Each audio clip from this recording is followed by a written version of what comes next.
వాళ్ళు ఈ శ్లోకం తప్పులు చదవకుండా ధారణ చేసి అమ్మవారి పాదం మీద కొద్దిగా కుంకం వేసి ఈ శ్లోకం చదివి నమస్కారం చేస్తే భర్త దీర్ఘాయుష్మంతుడై చక్కగా పుత్రపౌత్రాదులను చూసి 3 తరాలు చూసి ఆయన ఒడిలో తలపెట్టుకుని తన శరీరం విడిచిపెట్టగలిగిన భాగ్యాన్ని పొందుతుంది.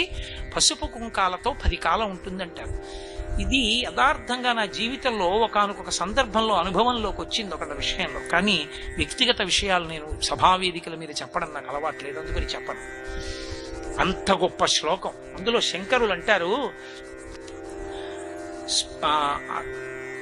సుధామప్యాస్వాద్య ప్రతిభయ జరామృత్యుహరిణీం విపద్యంతే విశ్వే విధిమకముఖాత్యాది విశదః కరాళం యక్ష్వేళం కబళతవత కాలకలన నశంభోస్తన్మూలం తవ జనని తాటంక మహిమా.